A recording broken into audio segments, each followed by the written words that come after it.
We live in a world where our social systems are old.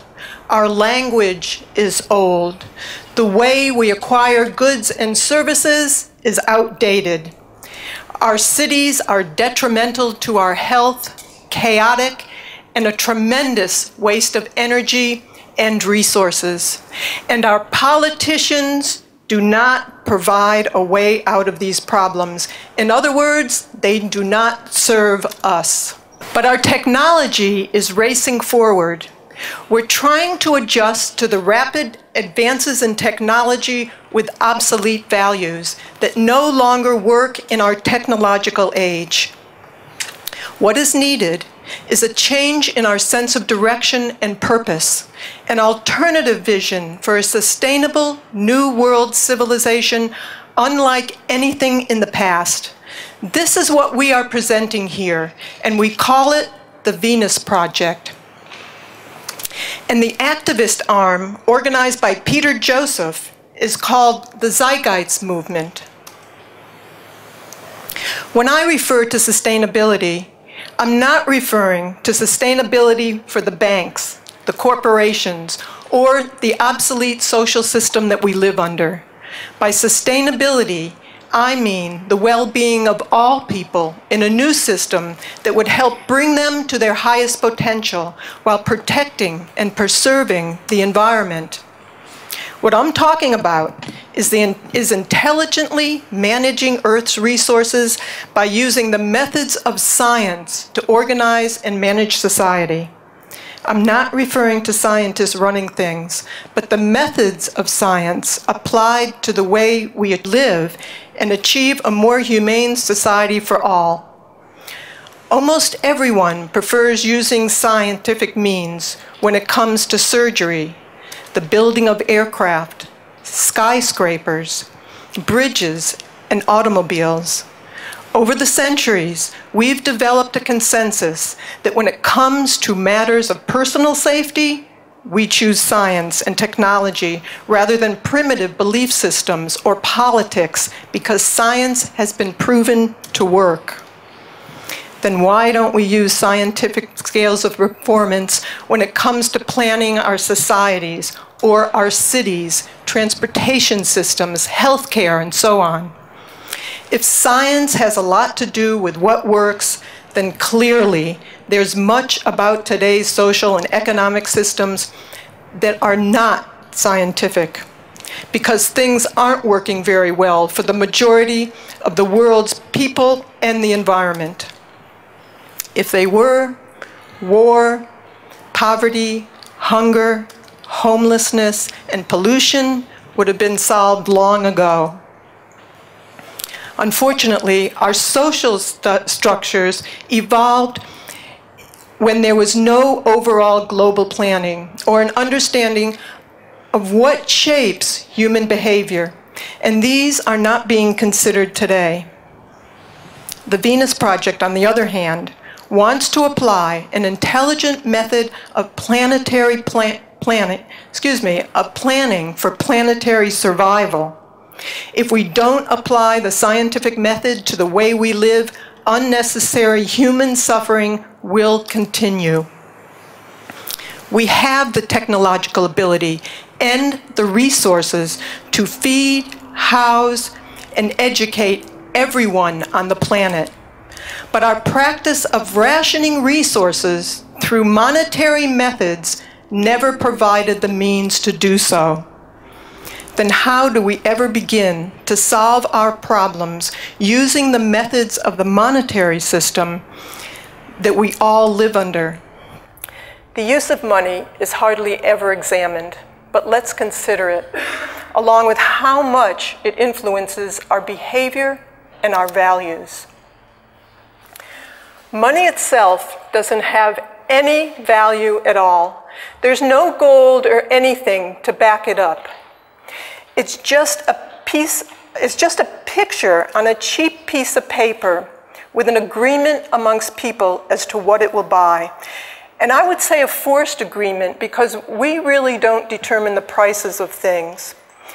If it rained $100 bills right now, everybody would be thrilled except the bankers. So let's look at money.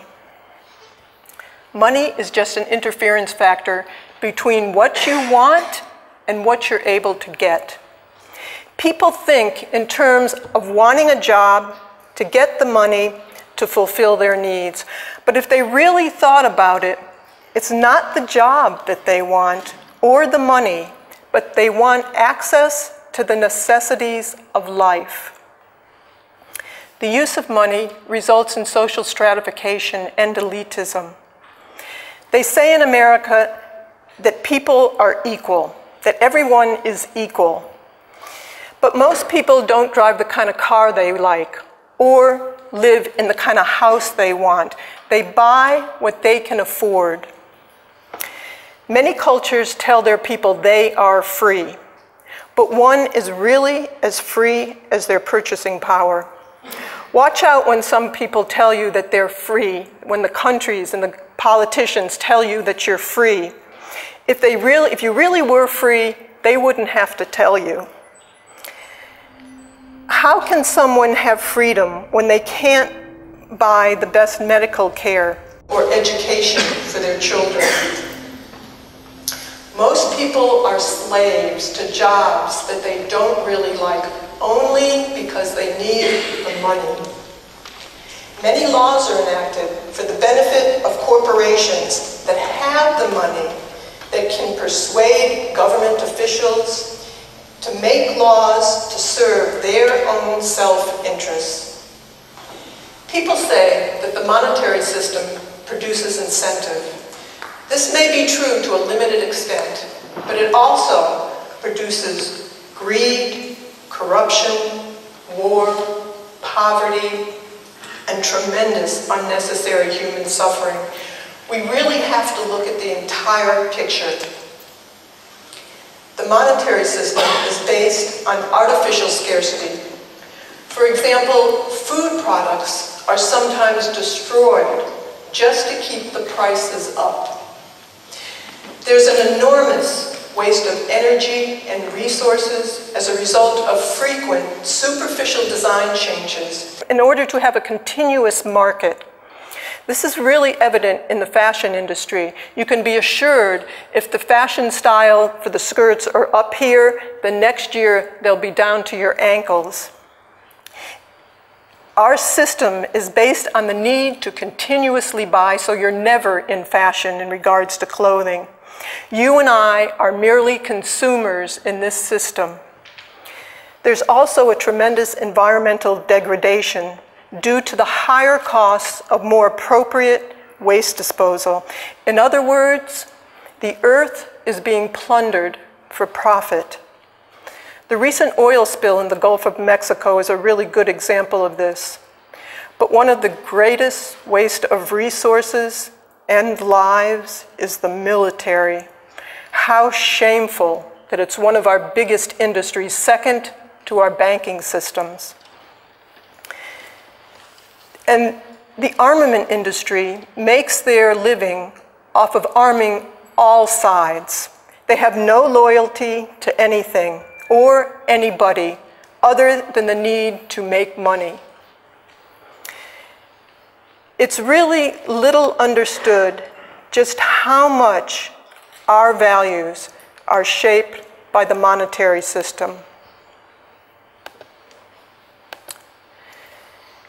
Our values are influenced by the media for the benefit of the establishment. We call them the unholy three: the corporations, the military, and the banks.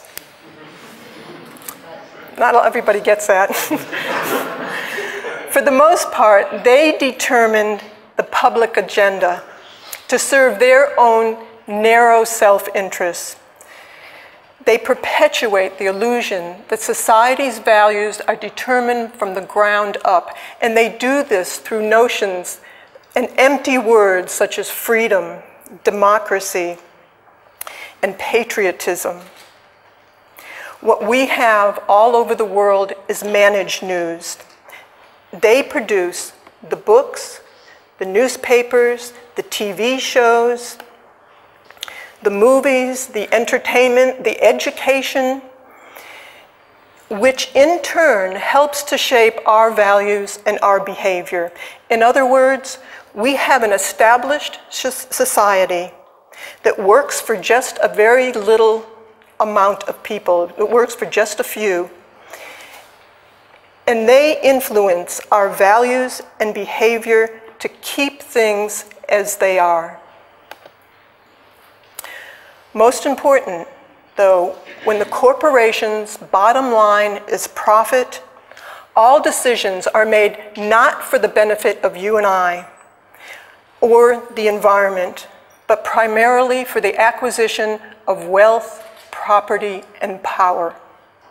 For instance, if your country really cared about you, they wouldn't outsource jobs for lower wages elsewhere. What if all the money in the world suddenly disappeared? As long as we had arable land, factories, technical personnel, and other resources existed, we could build anything we wanted to fulfill most of our needs.